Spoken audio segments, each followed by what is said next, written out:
नमस्कार, मैं हूं आंचल सिंह और आप देख रहे हैं NMF न्यूज। गुलाम नबी आजाद जो कांग्रेस के कभी दिग्गज नेता रहे, लेकिन उन्होंने एक मौके पर जाकर कांग्रेस से अपना रास्ता अलग कर लिया, जिसके बाद कई खबरें आई, राहुल गांधी और उनकी नजदीकियों की भी खबरें आई, कई बड़े खुलासे हुए, लेकिन अब उन्होंने कई बड़े खुलासे कर दिए हैं। जी हाँ, उन्होंने आत्मकथा लिखी है और इस आत्मकथा में उन्होंने कई गंभीर आरोप भी लगाए हैं कांग्रेस नेताओं पर, तो इसके साथ ही कई बड़े खुलासे भी किए हैं। प्रधानमंत्री नरेंद्र मोदी की एक बार फिर से उन्होंने जमकर तारीफ भी की है। आप सभी जानते हैं कि किस तरीके से गुलाम नबी आजाद ने प्रधानमंत्री नरेंद्र मोदी की तारीफ की थी, जिसके बाद कांग्रेस में बवाल मच गया था, जिसके बाद गुलाम नबी आजाद ने कांग्रेस से अपना रास्ता अलग कर लिया था। आरोप ये लगाया गया कि राहुल गांधी ने ही गुलाम नबी आजाद को कुछ ऐसे शब्द कहे जो उनको चुभ गए, जिसके बाद उन्होंने कांग्रेस से अपना रास्ता अलग कर लिया। लेकिन अब जब उन्होंने अपनी आत्मकथा लिखी तो उसमें कई बड़े खुलासे कर दिए। प्रधानमंत्री नरेंद्र मोदी की एक बार फिर से तारीफ की। उन्होंने कहा कि प्रधानमंत्री नरेंद्र मोदी ने कभी बदले की भावना से काम नहीं किया। मैंने कई मुद्दे पर विपक्ष के नेता के तौर पर प्रधानमंत्री नरेंद्र मोदी को घेरा, लेकिन उन्होंने हमेशा नर्म यानी कि दरिया दिली दिखाई। अब जिस तरीके से गुलाम नबी आजाद ने एक बार फिर से प्रधानमंत्री नरेंद्र मोदी की तारीफ की है, उसके बाद सियासत जो है वो गरमाई हुई है, क्योंकि इसी बीच उन्होंने एक बड़ा खुलासा कर दिया राहुल गांधी और असम के सीएम हिमंत बिस्वा शर्मा को लेकर। जी हाँ, कांग्रेस के पूर्व सांसद राहुल गांधी और असम के मुख्यमंत्री हिमंत बिस्वा शर्मा का 36 का आंकड़ा है। आप सभी जानते हैं कि किसी जमाने में हिमंत बिस्वा शर्मा कट्टर कांग्रेसी हुआ करते थे, लेकिन उन्हें कांग्रेस छोड़ना पड़ा। बताया जाता है कि राहुल गांधी की वजह से ही उन्होंने कांग्रेस छोड़ी थी। उन्होंने एक बार एक कहानी भी सुनाई थी और बताया था कि जिस प्लेट में राहुल गांधी कुत्ते को बिस्किट खिला रहे थे, वही प्लेट का बिस्किट उन्होंने हिमंत बिस्वा शर्मा और उनके साथियों को ऑफर कर दिया था, जिसके बाद वो नाराज हो गए थे और वहां से चल उठे थे। तभी उन्होंने मन बना लिया था कि अब वो कांग्रेस में नहीं रहेंगे। बहरहाल कई मौके पर उन्होंने जिस तरीके से राहुल गांधी पर कटाक्ष किया और कांग्रेस जो है उसका जवाब देती रही, लेकिन अब गुलाम नबी आजाद ने अपनी किताब में हिमंत बिस्वा शर्मा और राहुल गांधी के बीच में जिस तरीके की उस वक्त नोकझोंक हुई थी और जिस तरीके से राहुल गांधी ने उन्हें बाहर का रास्ता दिखाया था, उस पर प्रकाश डाला है। उन्होंने एक बड़ा खुलासा किया है। जी हाँ, गुलाम नबी आजाद जो कि डेमोक्रेटिक आज़ाद पार्टी के संस्थापक हैं और कांग्रेस के कभी दिग्गज नेता हुआ करते थे, उन्होंने अपने किताब में कई बड़े खुलासे कर दिए हैं। गुलाम नबी आजाद ने अपने किताब में लिखा है कि असम जाने से एक शाम पहले राहुल गांधी ने मुझे असम की यात्रा रद्द करने के लिए फ़ोन किया। उन्होंने मुझे अगली सुबह अपने घर आने के लिए कहा। असम के प्रभारी महासचिव को भी साथ लाने के लिए कहा। जब हम अगली सुबह राहुल गांधी के आवास पर पहुंचे तो हमने तरुण गोगोई और उनके बेटे गौरव गोगोई को उनके साथ बैठे देखा। राहुल ने हमें दो टूक कह दिया था कि नेतृत्व में कोई बदलाव नहीं किया जाएगा। इसके साथ ही आज़ाद आगे भी बताते हैं और ये कहते हैं कि हमने राहुल गांधी को बताया कि हिमंत बिस्वा शर्मा के पास बहुमत वाले विधायकों का समर्थन है जो बगावत करेंगे और पार्टी छोड़ देंगे। इस पर राहुल गांधी ने कहा कि उसे जाने दो। तो देखा आपने किस तरीके से उन्हें एक बड़ा खुलासा किया कि राहुल गांधी ने ही उस वक्त जिद दिखाई और हिमंत बिस्वा शर्मा को बाहर जाने के लिए मजबूर किया।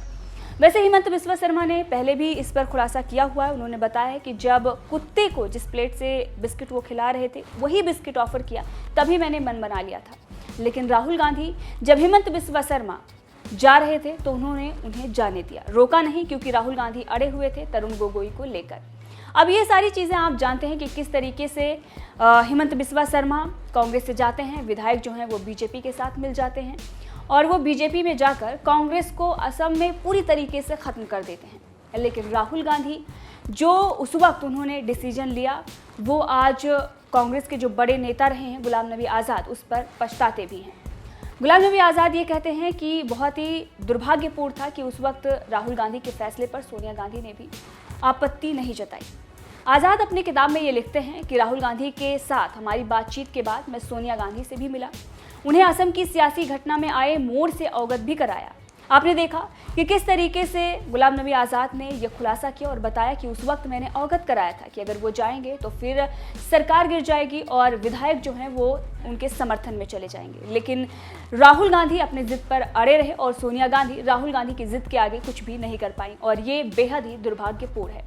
बहरहाल जिस तरीके से प्रधानमंत्री नरेंद्र मोदी की गुलाम नबी आज़ाद ने एक बार फिर से तारीफ की है और हिमंत बिस्वा शर्मा और राहुल गांधी के संबंधों के बारे में खुलासा किया है, इस पर क्या कुछ आपका कहना है कमेंट करके जरूर बताइएगा। कुछ कमियां सब पॉलिटिकल पार्टीज में होती हैं, कांग्रेस पार्टी में भी कुछ कमियां रही हैं और मैं आशा यही करता हूं कि कांग्रेस पार्टी उन गलतियों को ठीक करे और आगे बढ़े। कांग्रेस पार्टी की एक हिस्ट्री रही है, फ्रीडम स्ट्रगल में सबसे आगे रही है।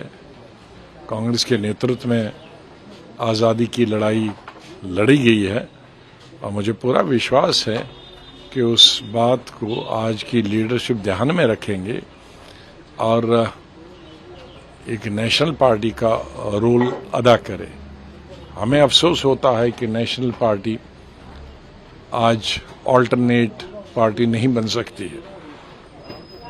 भारत के लोकतंत्र के लिए या विश्व के लोकतंत्र के लिए हमेशा ऑल्टरनेट अरेंजमेंट होना चाहिए। आज बीजेपी नेशनल पार्टी है, लेकिन सब लोग ये कहते हैं कि दूसरी कौन सी नेशनल पार्टी है। चाहे नाम के लिए नेशनल पार्टी हो, लेकिन नेशनल का सेंस मतलब है कि हर स्टेट में उसकी प्रेजेंस हो, उसके रिप्रेजेंटेटिव्स हों, उसके चुने हुए नुमाइंदे हों। और लोकतंत्र को अगर ठीक करना है तो उसमें दो पार्टी सिस्टम तो मिनिमम होना चाहिए। हम इस बात का नहीं है कि वो बेवफा निकला, अफसोस महज इतना है कि उसे क्या समझा था और क्या निकला। और जो वफा लुटियंस दिल्ली के एक बंगले की मोहताज हो जाए, वो वफा किस काम की? वो कल जाती है आज जाए। जिस नजरिए के खिलाफ, जिस विचारधारा के खिलाफ 50 साल से जो आदमी लड़ रहा हो, आज उसी नजरिए का ताबेदार बन जाए तो अफसोस तो सबको होता है। ना केवल हमें हो रहा है, अफसोस आज उनको भी हो रहा है जिनकी वो खिलाफत करते थे। जो हमारे नहीं हुए वो तुम्हारे क्या होंगे। आज जब वो बादशाह सलामत की शान में कसीदे पढ़ते हैं तो हंसी आती है।